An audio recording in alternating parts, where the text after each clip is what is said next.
Amma ba'd.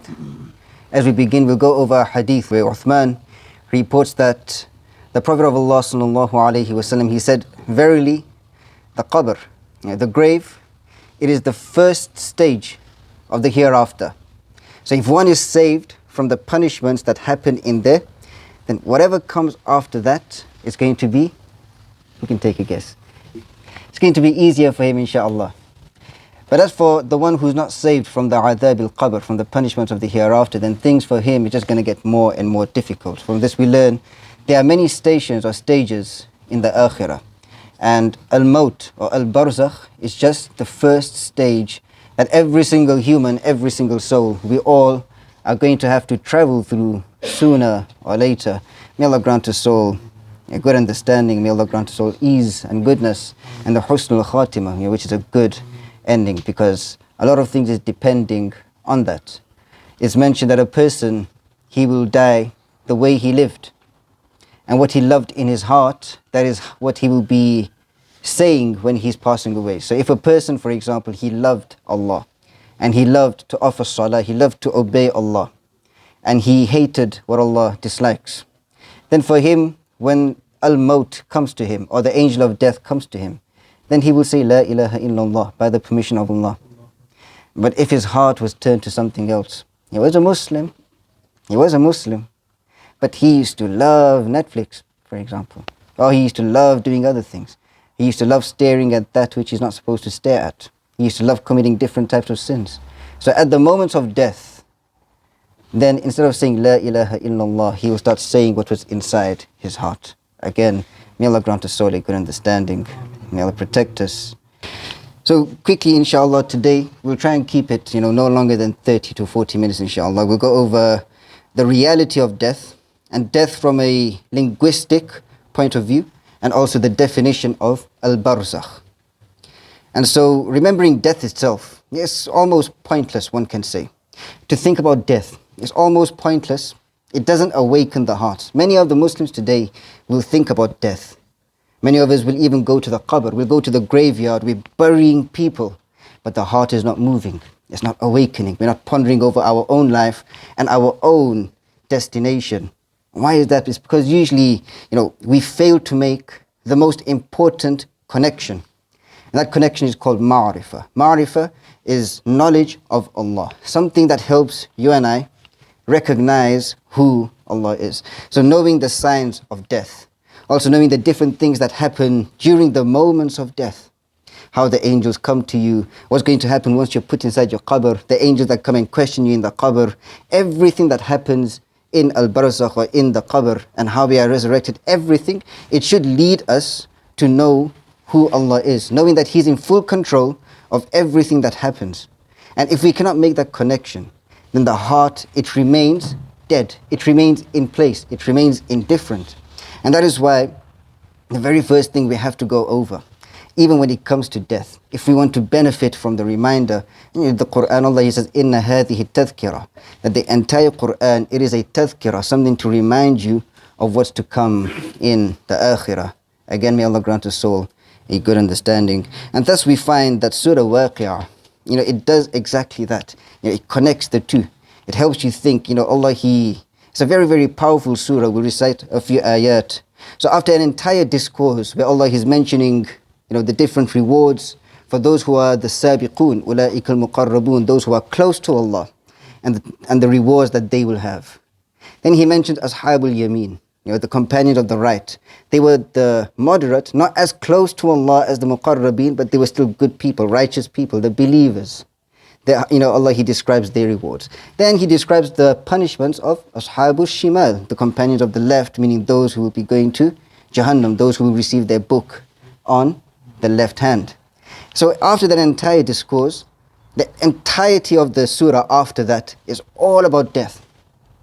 Every single, Allah is making you ponder over a few things, all for the purpose of you to think about death and to make the connection of ma'rifah, that Allah is in complete control, that even at the moments of your death, He is in complete control. And so Allah, He says, نَحْنُ خَلَقْنَاكُمْ فَلَوْلَا تُصَدِّقُونَ. That نَحْنُ خَلَقْنَاكُمْ. It is we who created you. فَلَوْلَا تُصَدِّقُونَ. So why then do you not believe? Why then do you not believe in the resurrection? أَفَرَأَيْتُم مَّا تُمْنُونَ. Have you seen that which you emit, meaning that of semen? Have you seen that which comes out of the male organ, and then how it produces the baby when it mingles with the female egg? And then sooner or later you find a baby, after the female gives birth. Allah, He says, أَأَنْتُمْ تَخْلُقُونَهُ أَمْ نَحْنُ الْخَالِقُونَ. Is it you who created that child? Is it you who created that child? Or أَمْ نَحْنُ الْخَالِقُونَ. Are we the creators? So this is the first statement. It's a deep statement. Who truly created you? Parents? But then who created them? It goes all the way back to Adam alayhi salam, who created him. And the semen that you emit, along with the egg of the female, who placed it there? Science? Coincidence? Did it come into being? Rather, it's Allah, Al-Khaliq. He is the one who created everything. He created the system of everything. Once you are able to prove that wrong, then you get to disacknowledge resurrection. As we said, فَلَوْلَا تُصَدِّقُونَ. Why are you not believing in the resurrection? Once you can disacknowledge that it is Allah who creates, which can never ever be done, by the way, only then can a person deny resurrection as a whole. Allah, He says, نَحْنُ قَدَّرْنَا بَيْنَكُمُ الْمَوْتَ وَمَا نَحْنُ بِمَسْبُوقِينَ. But since you cannot disprove or deny resurrection, then listen, because listen closely. Allah is saying, نَحْنُ قَدَّرْنَا بَيْنَكُمُ الْمَوْتِ. We have decreed for all of us sitting over here, for the entirety of humankind, death. وَمَا نَحْنُ بِمَسْبُوقِينَ. And Allah cannot be outdone. There is nobody that can escape death. أَفَرَأَيْتُم مَّا تَحْرُثُونَ. Allah, He continues to say a little bit further in Surah Waaqi'ah, that have you considered that which you sow? This is referring to the seed that the farmer he puts into the land. أَأَنْتُمْ تَزْرَعُونَهُ أَمْ نَحْنُ الزَّارِعُونَ. Is it you who causes that fruit to grow, or that plant to grow, the harvest to grow? Who opened the seed? You? Or is it Allah? أَمْ نَحْنُ الزَّارِعُونَ. It is Allah who caused the seed to split. إِنَّ اللَّهَ فَالِقُ الْحَبِّ وَالنَّوَى. Allah, He says, لَوْ نَشَاءُ لَجَعَلْنَاهُ حُطَامًا فَظَلْتُمْ تَفَكَّهُونَ. If we willed, لَوْ نَشَاء, if we wanted, لَجَعَلْنَاهُ حُطَامًا. We could just turn that entire harvest that you're looking forward to into dust. And it's happened many a time. We've done it many times when a farmer would be expecting his harvest and suddenly he finds that it's barren. Allah, He removes all of it. We are the ones, Allah is saying, who causes the plant to grow. We are the one who then causes it to die. How can you still not believe in resurrection after you see it happening all around you every single year? Every single year you see it happening. At springtime, when the trees come to life, when the plants and the flowers, they all come to life. And then during autumn you see them dying away. As we see now, go outside, you look at all the leaves, look at the trees, barren already. So do you think then that the one who can do this to the trees and the plants, He cannot do it to you and I? That once we are put into our qabr, He will not resurrect us? Again, may Allah grant us all a good understanding. Allah, He continues to say further, أَفَرَأَيْتُمُ الْمَاءَ الَّذِي تَشْرَبُونَ أَأَنْتُمْ أَنزَلْتُمُوهُ مِنَ الْمُزْنِ أَمْ نَحْنُ الْمُنزِلُونَ. Subhanallah, Allahu Akbar. And أَفَرَأَيْتُمُ الْمَاءَ الَّذِي تَشْرَبُونَ. Do you see the water that is sent down from the sky, the very same water that you are drinking from? If Allah willed, لَوْ نَشَاءُ جَعَلْنَاهُ أُجَاجًا. Allah is saying that if we could have turned it salty. But actually before that He says, أَأَنْتُمْ أَنزَلْتُمُوهُ مِنَ الْمُزْنِ. Is it you who sends the water down? Is it you who controls the water? Every single raindrop that falls from the sky, it's mentioned in the narrations that Allah has placed an angel to bring that raindrop down. Every single raindrop is brought down. from the moment it leaves the sky up until it reaches where it has to reach. Am nahnul munzilun? Are you the one who's determining where that drop of water is going to reach? Whether it's on your head, perhaps, or on the roof of your house, or perhaps in the soil. Then are you the one controlling as the water is absorbed into the soil to go to that seed that we were talking about so that the plant can come thereafter? Who is the one who's in complete control? Allah. Am nahnul munzilun. We are the ones who control everything. We are the ones who set the destination for everything. As Allah, He continues to say, like we mentioned, that if He wanted, He could have made that very same water that we drink from salty. And if we had salty water, what would happen to us? Sooner or later, we wouldn't be able to survive. And so Allah, He is Ar-Razzaq, He is the provider. And He controls the rains that fall. And it gets absorbed into the ground. So if we can acknowledge that, how can we not acknowledge the provider Himself, Ar-Razzaq Himself, the one who has complete control? Is more than easy for Him to resurrect us. Allah, He continues to say, أَفَرَأَيْتُمُ النَّارَ الَّتِي تُورُونَ أَأَنْتُمْ أَنْشَأْتُمْ شَجَرَتَهَا أَمْ نَحْنُ الْمُنْشِئُونَ? Have you seen the fire that you ignite? The source of that fire is wood that we usually use. أَأَنْتُمْ أَنْشَأْتُمْ شَجَرَتَهَا? Did you grow that tree? Or was it Allah who produced that tree? From the very same rain, from the very same seed that Allah was speaking about in the previous ayat, is still speaking of. Who is the one that does it all? Controls every single moment of the development of that tree. Allah, He says regarding the fire that He's made it a reminder for us. Every single time we look at a fire, whether it be even, those who have lighters and they use lighters at home, whether it's to light something, you get your candles, etc., etc. Every single time you see a fire, it's supposed to remind you and I of the fire of Jahannam. نَحْنُ جَعَلْنَاهَا تَذْكِرَةً, something to remind you of the akhirah. Again, may Allah grant us all a good understanding. Further into the surah, Allah, He says, when He's speaking regarding the Quran, تَنزِيلٌ مِّن رَبِّ الْعَالَمِينَ, that indeed this is a revelation from the Lord of the worlds, the one who gave you life and the one who will cause your death.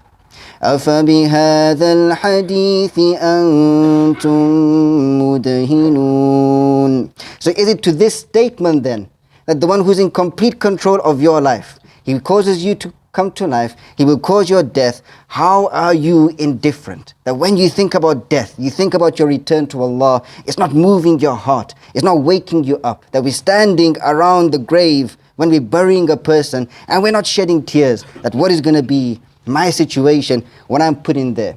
وَتَجْعَلُونَ رِزْقَكُمْ أَنَّكُمْ تُكَذِّبُونَ. And you repay Allah, the one who gave you all of your favors, with denial. That we mentioned that Allah is Ar-Razzaq. So we acknowledge everything that happens, especially in today's day and age with science, the rain cycle, everything that comes, how all of the cycles is there. Science tells us how, but not why. But Allah tells us why. So how can we accept the how, but we don't accept the why? Why Allah has done all of that.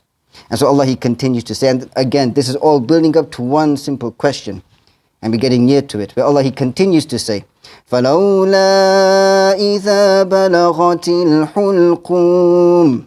So why then, إِذَا بَلَغَتِ الْحُلْقُومِ, when it reaches the throat, your soul, imagine now, you're lying down, your death has come to you, and now your soul has reached your throat, and you are absolutely helpless. You cannot do anything at this point. And Allah says, وَأَنْتُمْ حِينَئِذٍ تَنْظُرُونَ.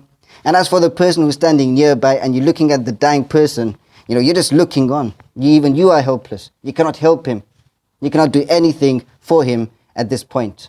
Allah says, وَنَحْنُ أَقْرَبُ إِلَيْهِ مِنْكُمْ وَلَكِنْ لَا تُبْصِرُونَ.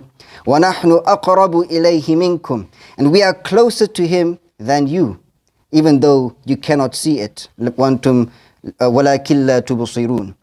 فَلَوْلَا إِن كُنْتُمْ غَيْرَ مَدِينِينَ. So then, why do you not? And this is the key question over here. if you are not subject to the will of Allah, that if Allah is not going to take your soul, if you think you're going to remain on this life forever, if you think you have a long life ahead of you, then when that moment comes, فَلَوْلَا إِن كُنْتُمْ غَيْرَ مَدِينِينَ, if you are not going to have, Madinin comes from the same root as deen, or dini dayana, or dayan is to repay. If you think you're not going to be repaid for your deeds, if you're not going to be resurrected, تَرْجِعُونَهَا, then just bring that soul back. Allah is taking the soul out, you go and put that soul back in. تَرْجِعُونَهَا إِن كُنْتُمْ صَادِقِينَ. Bring that soul back if you are truthful. If you cannot do that, then the only thing you can accept is that death is coming. And this is something that you'll find no matter which person, whether they believe in a religion or they follow a religion or they believe in Allah or multiple, everybody accepts one thing. حَتَّى يَأْتِيَكَ الْيَقِينَ. The only true certainty, death. There's not a single person walking this earth, unless he's a real imbecile who will think that they can live forever. Rather, we all know that sooner or later we are going to die. And so the first stage that we're going to go through after we have gone through our death is called Al-Barzakh. Now, death in itself, Al-Maut, it's mentioned that from the linguistic point of view, this is the semantics, that everything in Arabic usually is dealt with in opposites. So the definition, if you look into the dictionary of Al-Maut, it says Al-Maut is the opposite of Al-Hayat. Now, Al-Hayat is life. So life and death, they are opposites. And if you look at also, it's mentioned in Lisan al-Arab that Al-Hayat, life, it is something that is moving, something that can walk and talk and speak perhaps. And so if something that is alive is something that moves, then something that is dead is something that is still. Which is why in the Arabic dictionary, if you look at Al-Maut, the definition of Al-Maut, it means something that is still, something that has become completely still. So for example, when matat al-rih, when the wind comes to a stop, they use the word mata, death. So, death came to the wind, even though it just stopped. Or the same thing, if you have a fire and it stops burning things, then that's referred to as something that, just ended. Even though it may still be there. The wind, it still blows thereafter, but not as fierce. So something that just becomes still is something that's defined as al-maut. Now in the Shar'i perspective, because we know that when it comes to our deen, we have the Arabic linguistics and we have the Shar'i perspective, or mana'a. Now these are two different things. One very, very quick example. When it comes to salah, the linguistic definition of salah is prayer. But we know that in English, prayer means literally to raise your hand and pray.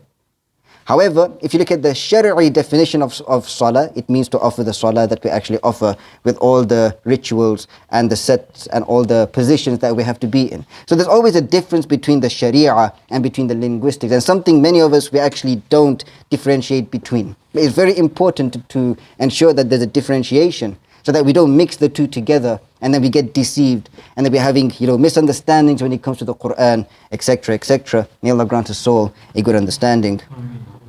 And so if al-maut refers to something that is still, and then you think about from the linguistic perspective what Muhammad sallallahu alaihi wasallam said regarding مَثَلُ الَّذِي يَذْكُرُ رَبَّهُ, the example of one who remembers his Lord, وَالَّذِي لَا يَذْكُرُ, and the one who doesn't remember his Lord is the mathal, the example of al-hayy wal-mayyit, of the dead and the living.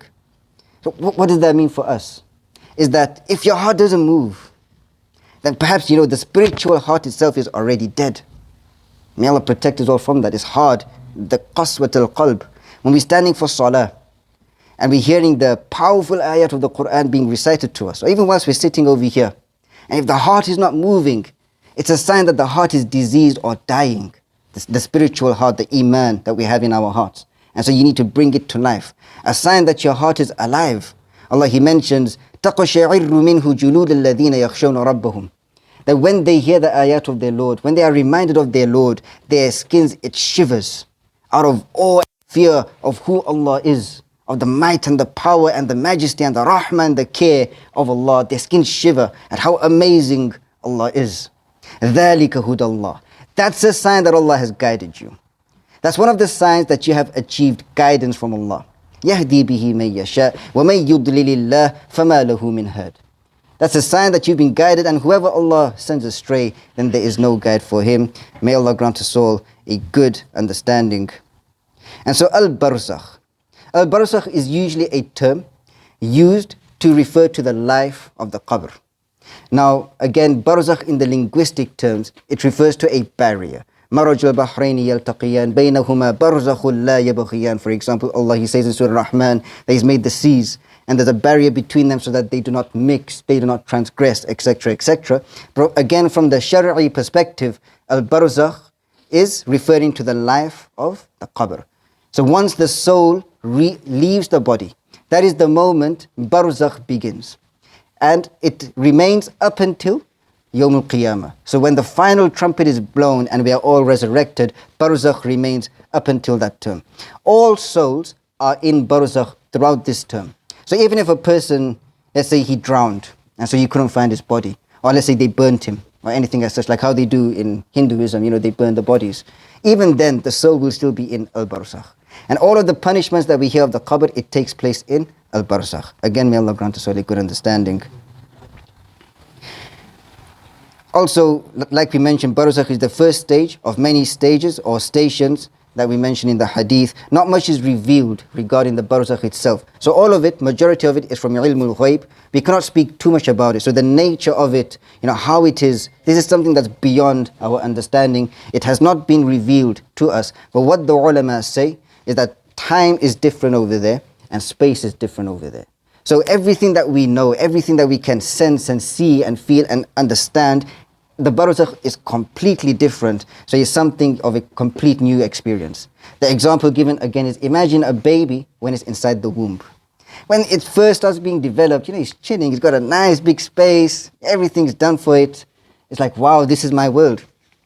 This is my world. Then he slowly gets bigger and bigger and bigger up until he starts getting squashed in that womb. He has hardly any space to move anymore. And he thinks everything's going to come to an end now. Just like how the atheists and those who disbelieve, they think that once you are put in your grave, everything comes to an end. Just like the baby inside the womb. It thinks that now, this womb has become too big for it, it's the end. That everything is going to just cease to exist. And then suddenly, he pops out. And what happens? He sees a much bigger world. He's like, wow, what is this dunya? Allahu Akbar. Allahu Akbar. It's the same thing with the next stage. The moment your soul leaves your body, suddenly you're going to be like, wow, what is this? Something completely different from this dunya. Again, may Allah grant us all a good understanding. And what we also know is that, like we mentioned, time, it works differently in the Barzakh.